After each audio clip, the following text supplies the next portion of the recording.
लोकसभा चुनाव 2024 की मतगणना जो है वो सुबह 8 बजे से लगातार जारी है, लेकिन जो नतीजे इस समय दिखाई दे रहे हैं वो रुझानों के काफी विपरीत दिखाई दे रहे हैं, जिसको लेकर तमाम तरह की चर्चाएं भी हो रही हैं। क्या वो मुद्दे थे जिनकी वजह से जो असर है सीटों पर इतना बड़ा फर्क पड़ रहा है, इस पे हम बातचीत करेंगे अपनी टीम के साथ। इस समय सबसे पहले हम बात करेंगे अपने सहयोगी अंकित से।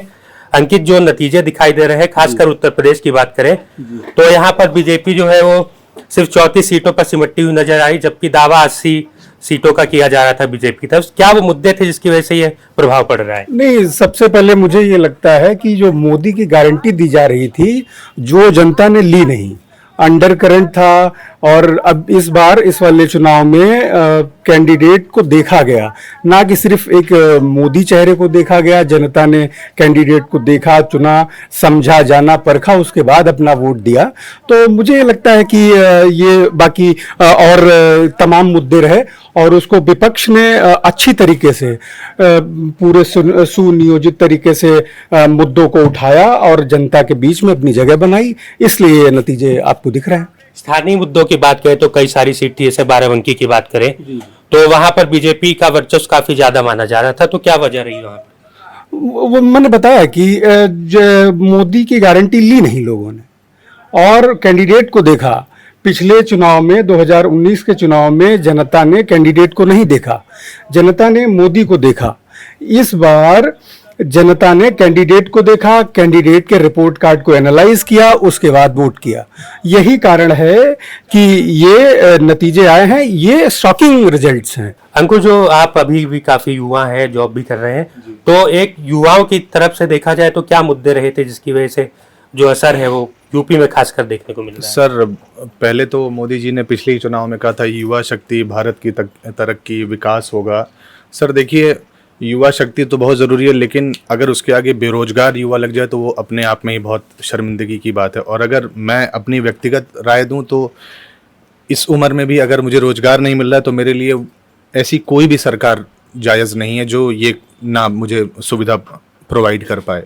और रही बात सर, जो हमने आंकलन लगाया था और जैसा नतीजा आ रहा है उसके भी कुछ मैं एक दो पहलू आपसे साझा करना चाहूँगा। जैसे कि पहले इलेक्टोरल बॉन्ड में कोई निष्पक्षता नहीं थी सर, वो एक मुद्दा मेरे हिसाब से। और क्योंकि भाई हम लोकतंत्र हैं, हम चाहेंगे ट्रांसपेरेंसी रहे गवर्नमेंट में, उसी को गवर्नेंस कहा जाता है, अच्छा गवर्नेंस। दूसरी बात, अभी आपने सबने चढ़ के देखा होगा अभी कि हमारे जितने भी ओलंपिक मेडल विनर्स थे उन्होंने अपने मेडल तक रख दिए इंडिया गेट पर, ताकि कोई भी ऐसा व्यक्ति सरकार में ना है जिसके हाथ में पैसा हो। क्योंकि हमारे यहाँ क्या है, पावर मीन्स पैसा, और आप सभी ने देखा है। तो मुझे ये सब लगता है कि जैसे ये जनता, हमारे यहाँ लोकतंत्र का सबसे बड़ा मतलब ये है कि हमारे हाथ में हम जिसे चाहें बैठा सकते हैं वहाँ। तो मुझे ये सब लगता है। बाकी आप कितना भी बोल लो 400 पार 300 पार, भाई देख रही है सरकार ना, इस बार सिर्फ मोदी ही इकलौता चेहरा नहीं है, इस बार कैंडिडेट का पूरा रिपोर्ट कार्ड पहले सामने आ रहा है। फिर वो क्या कर रहे हैं और क्या वादे कर रहे हैं और क्या ऑन पेपर है, ग्रास रूट लेवल पे जो हमारा रिपोर्ट है वो उन वादों से थोड़ा अलग दिख रहा है। तो मुझे ये एक दो इश्यूज लगते हैं और मैं आशा करूंगा कि इस बार ऐसी सरकार आए जो थोड़ा कंस्ट्रक्टिव क्रिटिसिज्म दे, सकारात्मक आलोचना जिसे कहा जाता है, ताकि जो जल्दबाजी में हमने कई बिल्स पास करा लिए हैं तो वो भी मतलब एक तार्किक तरीके से ढंग से पास हो, ताकि एक निष्पक्षता बनी रहे सरकार में। बस मैं इतना ही कहना चाहूँगा। चलिए, बहुत बहुत धन्यवाद। अब हम बात करेंगे हमारे जो सीनियर हैं केसरी सर से। सर, जो मुद्दे हैं उत्तर प्रदेश के, जैसे सीटें काफ़ी कम आ रही, बीजेपी की सिर्फ 34 आ रही हैं, तो स्थानीय और आम लोगों के जो मुद्दे थे वो कौन से मुद्दे थे जिसकी वजह से इतना बड़ा फर्क दिखाई दे रहा है? देखिए, स्थानीय मुद्दे जो थे वो अलग अलग डिस्ट्रिक्ट के अलग अलग मुद्दे रहे हैं, तो सारे मुद्दों को बताना तो मुश्किल है थोड़ा सा। लेकिन एक चीज़ जो मैं महसूस कर रहा हूँ कि बीजेपी एक संगठन के तौर पर जितना संगठित 2014 में थी, जितना संगठित 2019 में थी, शायद उतना संगठित 2024 में नहीं रही।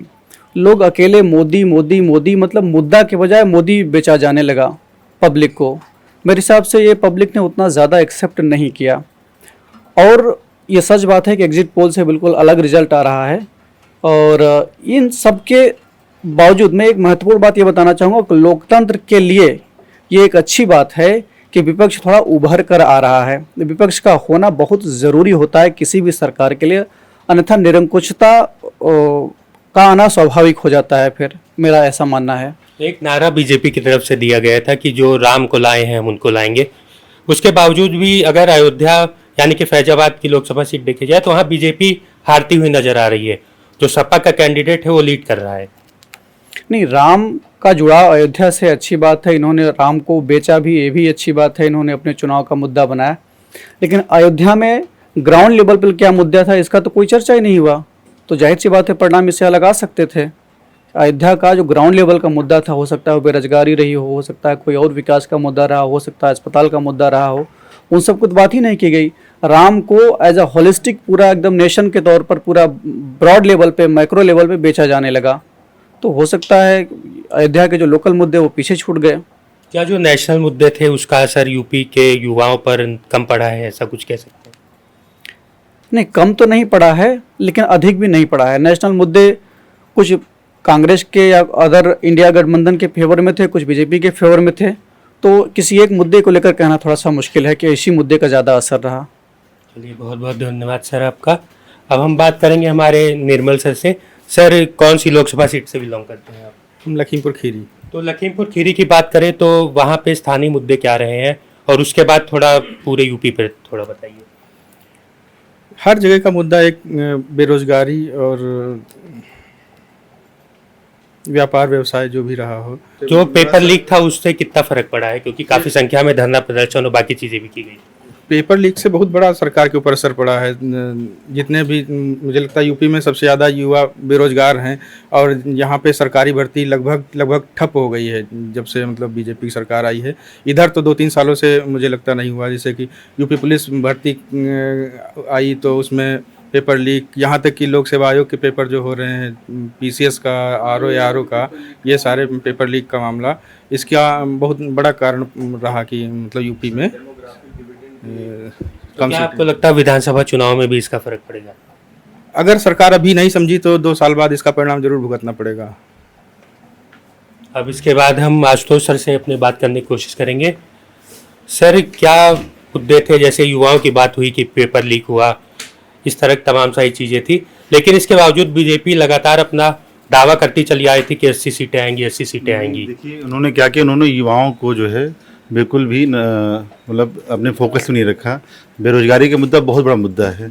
जैसे हमारे जो प्रतियोगी छात्र थे इलाहाबाद में या दिल्ली में जहाँ प्रदर्शन करते थे तो उसको न्यूज़ में कवर ना कराना, इसके अलावा उन पर बर्बरता से शांत कराना, चीज़ें उनके मुद्दों को बिल्कुल प्रमुखता से ना देना, तो ये एक उनके लिए बहुत बड़ा ड्रॉबैक रहा है। और इसको कहीं ना कहीं जो है भारतीय जो हमारी जनता है इन सब ने इसको इस चीज़ को महसूस किया है। तो ये एक बड़ा मुद्दा रहा है। पिछले चुनाव को अगर देखा जाए और इस बार के चुनाव को देखें तो विपक्ष काफी एक्टिव रहा है इस बार। हाँ, इस बार विपक्ष की एकता जो है वो रंग लाई है। और जैसे हमारे केसी सर ने कहा था कि बिल्कुल सही है कि हाँ, संगठन जो बीजेपी का संगठन था वो कहीं ना कहीं जो है थोड़ा बटा बटा नजर आया इस बार। जैसे यूपी में ही देखा जाए तो अगर एसपी और कांग्रेस की जो जोड़ी है इन्होंने बड़ा कमाल किया है इस चीज़ को लेके, तो इसका असर भी दिखा है चुनाव रिजल्ट में। तमाम सारी वजहें अभी भी सामने आ रही हैं जिसकी वजह से यूपी में इतना बड़ा सीटों का उलटफेर देखने को मिल रहा है। अपने सीनियर विजय सर से हम बात करने की कोशिश करेंगे और समझने की कोशिश करेंगे कि क्या वो समीकरण थे जिसकी वजह से ये असर दिखाई दे रहा है। सर, जो यूपी में देखा जाए तो लोकसभा चुनाव जो हुए हैं इसमें बीजेपी की जो सीटें हैं वो काफ़ी कम आ रही हैं। सपा और जो कांग्रेस है वो लीड कर रही है, जबकि नारा 80 में 80 सीटों का था। तो क्या मुद्दे थे इसकी वजह से ऐसा फर्क पड़ रहा? देखिए, सबसे पहले जो ये भाजपा का नारा था कि अब की बार 400 पार, तो शायद भाजपा का जो कार्यकर्ता था वो आश्वस्त हो चुका था कि अब हम 400 पार हो चुके हैं, क्योंकि माननीय प्रधानमंत्री जी ने कह दिया है तो हम पार हो जाएंगे।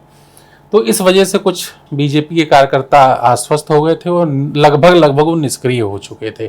बाकी इस नारे की वजह से कुछ ऐसे भी कार्यकर्ता थे जिनके अंदर थोड़ा सा गुरूर आ गया था, जिसको मैंने खुद फेस किया था जब मैं वोट देने गया था। कि जो बस्ते पे जो लोग बैठे थे वो बिल्कुल कह रहे थे भैया आपके वोट की जरूरत, आपके एक वोट से कुछ नहीं हो सकता है। दूसरी चीज जो विपक्ष ने काम किया कि अगर ये 400 पार कर ले जाते हैं तो संविधान में संशोधन करेंगे, आरक्षण खत्म हो सकता है। तो ये सारी चीज़ें जो ओबीसी और अदर जो हमारे कास्ट के लोग हैं उनके साथ जो है बहुत काम किया लोगों ने। इस पे मेरे ख्याल से विचार करके तब वोट डाला है। इस वजह से यूपी में जो है भाजपा का प्रदर्शन खराब रहा है और एनडीए गठबंधन का जो रहा है वो अच्छा रहा है। सर, समाज के कई सारे तरह के लोगों से आपका मिलना जुलना उठना बैठना रहता है, तो स्थानीय मुद्दे और जो सामाजिक मुद्दे थे उनका कितना प्रभाव पड़ा इस पे?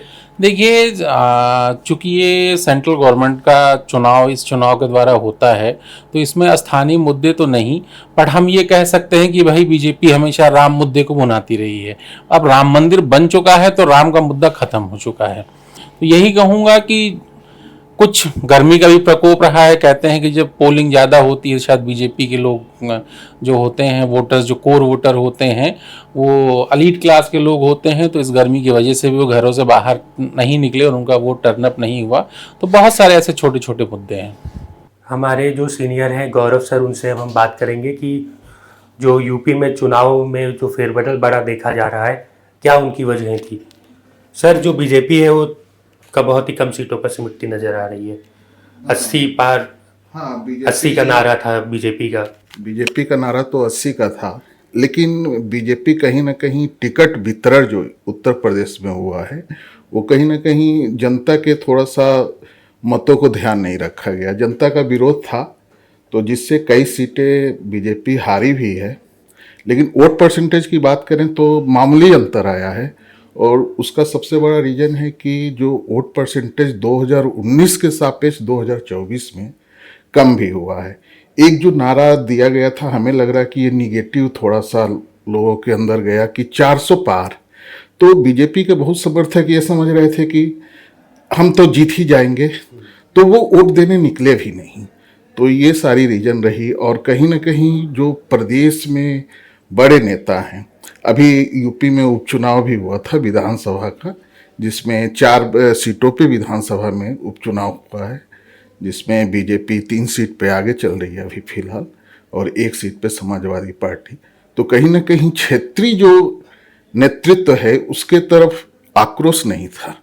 कहीं ना कहीं केंद्र के स्तर पे कुछ कमी रह गई टिकट वितरण में, जिससे बीजेपी को थोड़ा नुकसान उठाना पड़ा उत्तर प्रदेश में। सर, सबसे ज़्यादा जो वोटर थे वो युवा थे, तो बीच में कई सारी ऐसी परीक्षाएं थी जो लीक हुई, जैसे यूपी पुलिस की बात करें या आरओ की बात करें, तो क्या युवाओं के साथ जो पेपर लीक की घटनाएं हुई हैं इनसे कुछ फर्क पड़ा है? देखिए, पेपर लीक तो पहले भी हुआ है, लेकिन पहले कोई कार्रवाई नहीं हुई थी।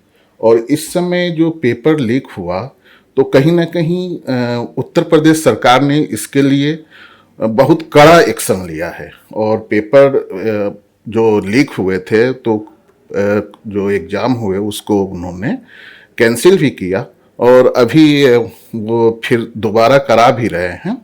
तो पेपर लीक का तो बहुत बड़ा मुद्दा नहीं है, मुद्दा यही है टिकट वितरण सही नहीं होना, और थोड़ा जनता में ओवर कॉन्फिडेंस कि हम जीत रहे हैं, बीजेपी जीत रही है।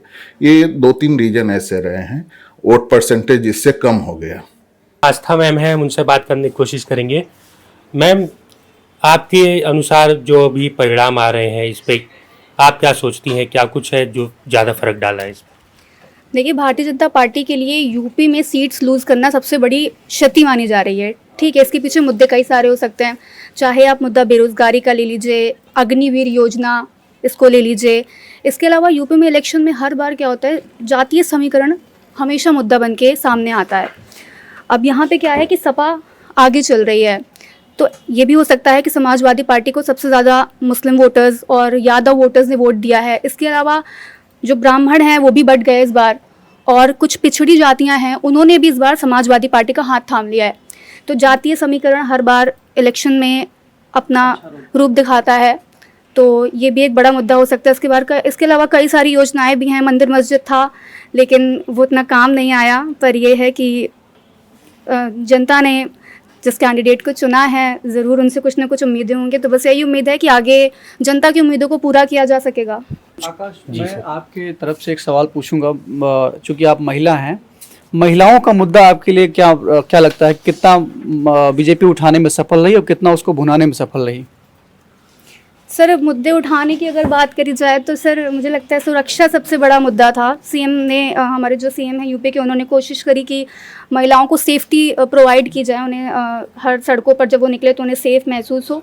तो कहीं ना कहीं वो उन्होंने मुद्दे तो उठाए, लेकिन सफलता भी शायद मिली है। लेकिन केवल एक मुद्दा अगर देखा जाए तो उसके सहारे मुझे लगता है पार्टी को जीत मिलना थोड़ा मुश्किल हो जाता है। सर एक बात मैं आपसे जोड़ना चाहूँगा, जैसे किसान है तो यूपी में काफ़ी बड़ा एक तबका है किसानों का, तो क्या किसानों की मेंटलिटी रही होगी और क्या सरकार कुछ कर पाई थी किसानों के लिए जिसकी वजह से उसे यहाँ भी नुकसान उठाना पड़ा? नहीं, किसान आंदोलन लंबे वक्त से चर्चा में रहा और इसका असर ये सिर्फ पश्चिमी यूपी, हरियाणा या पंजाब तक नहीं रहा, कमोबेश से दूसरे क्षेत्रों में भी फैला। ये अलग बात है कि उतना उभर कर सामने नहीं आया।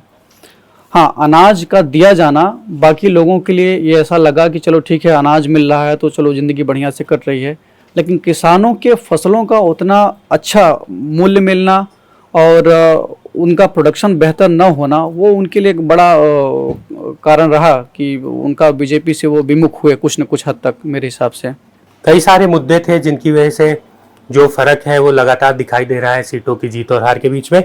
भानु, आप क्या कहना चाह रहे हैं इस पूरे परिणाम पर? नमस्कार सर। जो हमें जो लगा, मैं अपने गांव के, जैसे मैं मुद्दा अपने मोहनलालगंज कॉन्स्टिट्यूंसी जहां से कौशल किशोर बड़े मार्जिन से हारे, वहां जो सबसे बड़ा हमारे क्षेत्र में मुद्दा था, एक गाय का मुद्दा था। जो खुला गाय हमारे पूरे क्षेत्र में जो आवारा पशुओं था, वो किसानों के लिए एक बड़ा मुद्दा था, जिन पे कोई काम हमारे क्षेत्र में नहीं हुआ, तो शायद हमें लगता है ये पूरा मुद्दा पूरे यूपी में हावी हो सकता है। दूसरा, मैं अपने गांव को 2 महीना पहले विजिट किया था, तो ऐसा कोई भी मुद्दा नहीं था जहां पे ऐसा लग रहा था कि बीजेपी कोई हारेगी, क्योंकि ऐसा कोई जातिगत समीकरण वहां नहीं बन रहे थे। लेकिन बीच में जब मैंने अभी 10-15 दिन पहले फ़ोन किया तो वहां पे एक ऐसा जातिगत समीकरण बना जहां पे मुझे लगा कि पूरा जो हमारे गाँव का बीएसपी का वोट था वो पूरा सपा पे ट्रांसफ़र हुआ। तो इसका भी एक ये असर हमारे लिए 2 मुद्दे हम जो जहाँ तक जान पाए, ये हम इस वजह से बीजेपी बिहार से। ग्रामीण क्षेत्रों से आपका काफी कनेक्शन रहा है, तो गांवों में क्या स्थिति थी इलेक्शन के दौरान, क्या लोग सोचते थे वहाँ? इलेक्शन के दौरान वैसे तो ओवरऑल 2 महीना पहले तो माहौल कोई नहीं था, बस लोगों को यही था कि बीजेपी आएगी, एज ए मेंटलिटी बीजेपी की ही थी। लेकिन जब मुद्दा 400 पार और कॉन्स्टिट्यूशन का हुआ और सरकार ने मान लो 400 पार का, विपक्ष ने उसको कॉन्स्टिट्यूशन से जब भी जोड़ने का प्रयास किया और इसमें एक हाइप क्रिएट की गई, जहां लोगों को लगा, जो निचले तबके की, यहाँ की कॉन्स्टिट्यूशन वास्तव में बदलना चाहते हैं, तो इस वजह से भी लोग काफ़ी परिवर्तित थे, काफ़ी ज़्यादा वोटों पे फर्क पड़ा। जी बहुत बहुत धन्यवाद आपका। जैसा आपने देखा कि हमारी पूरी टीम ने जो मुद्दे थे उन पर चर्चा की और इन सब की जो सीटों में समीकरण देखने को अभी मिल रहे हैं उस पर भी बात की गई कि क्या वो परिवर्तन है, क्या वो मुद्दे थे जिसकी वजह से ऐसा देखने को मिल रहा है। फिलहाल जो गिनती है वोटों की लगातार अभी भी जारी है, आगे परिणाम क्या होंगे उसकी भी अपडेट हम आपको देते रहेंगे। हम फिर मिलेंगे एक नई जानकारी के साथ, तब तक के लिए मुझे दीजिए इजाजत। नमस्कार।